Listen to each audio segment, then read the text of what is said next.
Welcome to Go Trade Go. Welcome to the debate.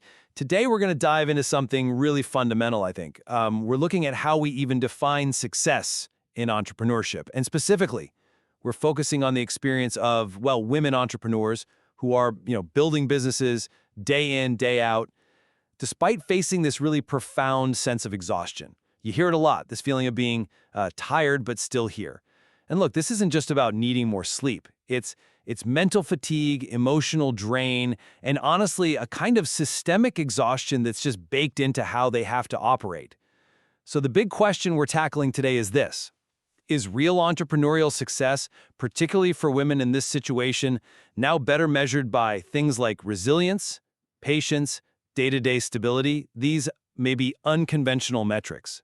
Or does focusing too much on just enduring risk distracting us from what's traditionally seen as essential, scalable innovation, high-growth strategies?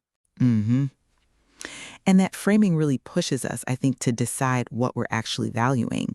Is it the output, the growth, the scale? Or is it perhaps the sheer ability to keep going against the odds? It's a tough distinction. Well, my position on this is quite clear. I really believe that the persistence, the patience, this multidimensional endurance shown by women who just refuse to quit, that's actually becoming one of the most critical measures of success right now. I mean, they are fundamentally reshaping the economic landscape, maybe quietly, but from the ground up. They're showing consistent, reliable value, often in ways that these high-flying, high-growth models, well, they just can't sustain. So for me, this endurance, it is a type of innovation. It's an innovation of persistence.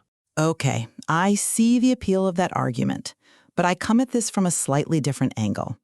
Look, I absolutely acknowledge the immense weight, the burden, this idea of being mother, manager, and entrepreneur all at once. It's a huge load. But I worry that if we center success primarily on endurance, we might inadvertently start, valorizing struggle itself, rather than focusing on scalable economic impact. We have to be really careful, I think, not to define success purely by personal sacrifice. Because if we do that, aren't we potentially distracting ourselves from demanding the structural changes needed? Securing the proper funding, the capital, the support systems that could actually alleviate the root causes of that fatigue and allow for genuinely large-scale innovation? Okay, structural changes. But let's maybe push past just acknowledging the struggle for a second and look at the systemic impact of this persistence you mentioned. The pressures are real, right? The constant pull between home and work, that feeling of a divided mind, the sheer weight of making critical decisions often without a safety net, without adequate support. What I'm arguing is that the very act of staying stable, of being still here, as you said, year after year, keeping the lights on, maybe employing even just one other person, that is a powerful force for change in itself. These women are, in effect, establishing a new baseline for what a healthy, sustainable business looks like.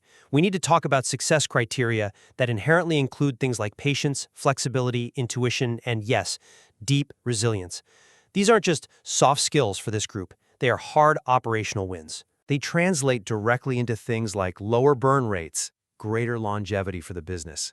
Right. Operational wins. I hear you.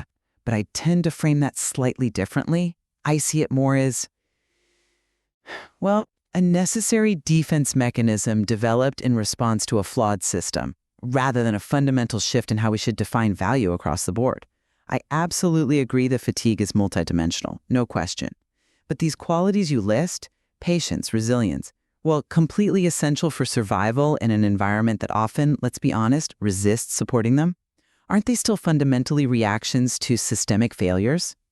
Like the chronic lack of sleep because there's no support, the difficulty getting funding because investors don't get the idea, the constant battle against being misunderstood.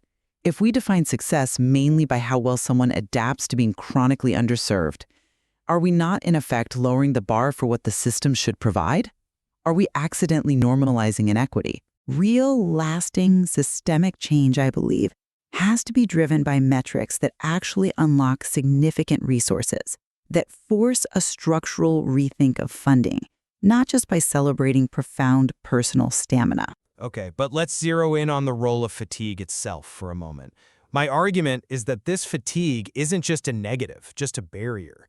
It actually forces a very specific and I think valuable kind of adaptation. When faced with what seem like impossible odds, these entrepreneurs often learn to rethink their entire approach, rather than just hitting a wall and stopping. And this unique process, this ability to make things work often little by little with patience, as the saying goes, it generates business models that might look non-traditional, but are incredibly valuable. They often consciously step away from the whole hypergrowth obsession. Instead, they favor models built on deep customer trust, on long-term sustainability, rather than just chasing that immediate high ROI. That adaptation, that rethinking forced by circumstance, that to me is innovation. It's just not the kind that always makes headlines. That's a very articulate defense, I'll give you that. But we have to be really cautious about the potential cost of framing it that way, of potentially valorizing that level of fatigue. I mean, if we start defining success primarily by someone's ability to keep functioning, keep producing, while utterly exhausted, managing sleepless nights, that constant mental split you talked about, aren't we maybe implicitly just accepting the lack of adequate support structures? Shouldn't a truly successful and importantly scalable business model be something that's replicable, that's sustainable, without demanding such extraordinary personal depletion from its founder? There's a real danger, I think, that if we celebrate the ability to persevere despite a debilitating environment, we end up kind of romanticizing exhaustion itself, instead of demanding the equitable access to capital, to infrastructure, to support that would actually remove the need for that level of sacrifice in the first place. It feels a bit like celebrating the symptom instead of pushing hard to cure the disease. I understand that concern, the worry about romanticizing struggle, but I think you might be overlooking the significant impact that this kind of hard-won stability has on things like risk mitigation and, yes, ultimately on changing the system over the long haul. The key idea here for me is that maybe entrepreneurship isn't just about innovation anymore, at least not in that very narrow, disruptive tech sense we often default to. You're prioritizing scalability, arguing that, only massive growth really forces policy changes and shifts in funding. But I have to ask, is significant system change only driven by that kind of disruptive innovation? The kind that secures huge funding rounds, shakes up industries, and maybe forces policy shifts from the top down? Is that the only path? Well, frankly, if we're talking about tackling the core structural problem, the massive disparity in access to capital, then yes, I think scale becomes incredibly important. How else do we meaningfully address that funding gap if we aren't actively prioritizing and supporting models that can aggressively pursue market penetration, secure large investment rounds, and demonstrate significant growth potential? I mean, look, if an endurance-based business, however stable and admirable it is, only employs 1 or 2 people and generates marginal profit, doesn't that tell us more about the shortcomings of the financial support system available to it, rather than redefining success for everyone? It certainly highlights a critical need for better policies, for intervention, but the kind of change that fundamentally alters access to resources, historically that's often been driven by disruption, by the ability to command significant capital and market share.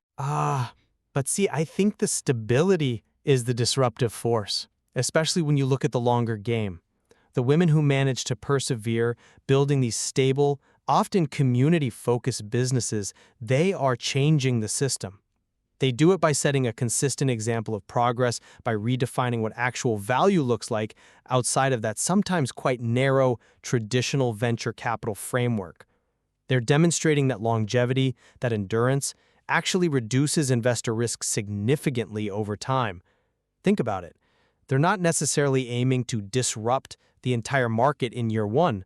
They're building foundational economic pillars, businesses that prove reliable, especially when markets get volatile.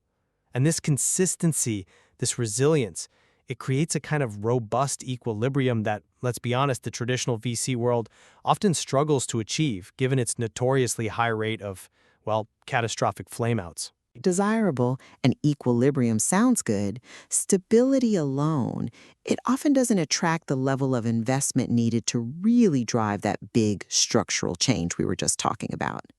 Your position champions these success criteria: patience, flexibility, intuition, resilience. And yes, absolutely, these are indispensable management qualities, crucial for navigating the inherent uncertainty in any business.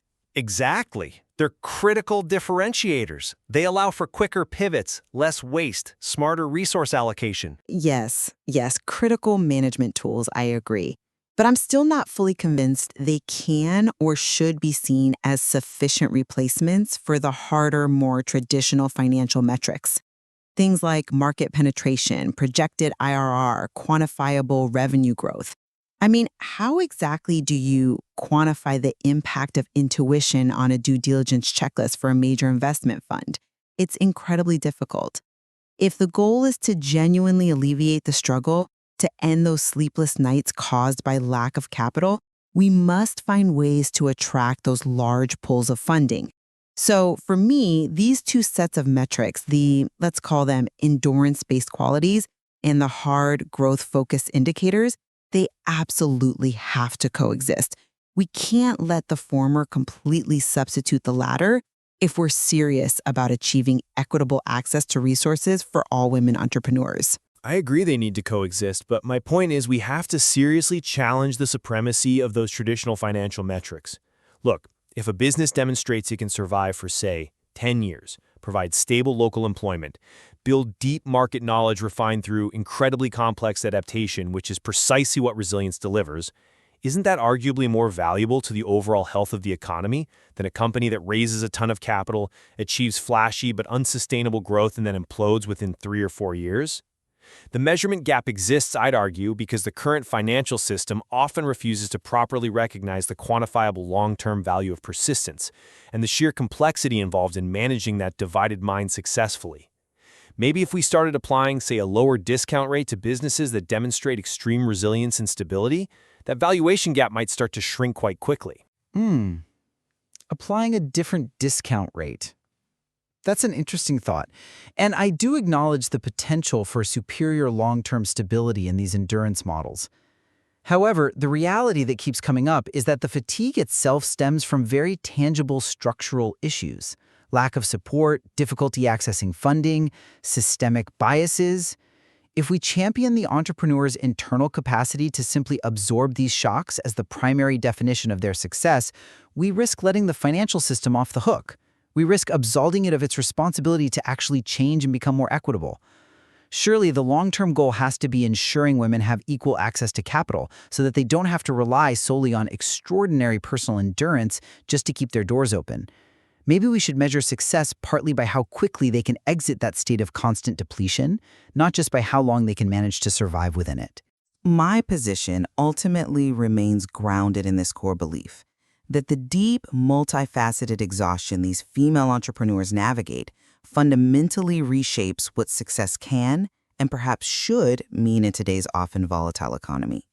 Their endurance, their refusal to quit, it's a unique and incredibly valuable form of innovation.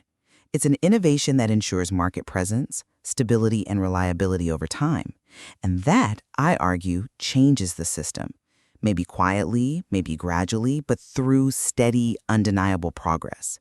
It proves that stability, especially when achieved under immense pressure, is itself a disruptive force, one that high-growth models often spectacularly fail to sustain. And I'll conclude by fully acknowledging that the phrase "tired but still here" resonates deeply. It's a powerful, almost profound testament to both human spirit and entrepreneurial resilience. However, I still maintain that while resilience is undoubtedly necessary for survival in the current climate, our focus for true systemic change must stay fixed on alleviating the causes of that fatigue. We have to keep pushing to ensure that women have genuinely equal opportunities to pursue high-growth, innovation-driven success without having to perpetually bear such an extraordinary personal burden, that constant draining management of mental and physical depletion just to stay in the game. I think we can certainly agree, though, that really understanding this profound sense of fatigue, its depth, its multiple dimensions, is absolutely crucial if we want to accurately assess the full complexity and the real value of these entrepreneurial journeys. Whether we ultimately land on defining the endurance itself as the new benchmark for high-value success, or whether we see it as a necessary, perhaps temporary adaptation on the path towards potentially high growth. Well, both perspectives absolutely confirm the staggering complexity and the undeniable value embedded in this drive to build and sustain. hmm And exactly that complexity, finding the right balance between valuing those uh, relational endurance-based metrics you highlighted and the necessary quantifiable hard metrics of scale and growth, that's precisely where the most critical conversations need to happen now, both in policy circles and among investors. Getting that balance right is key.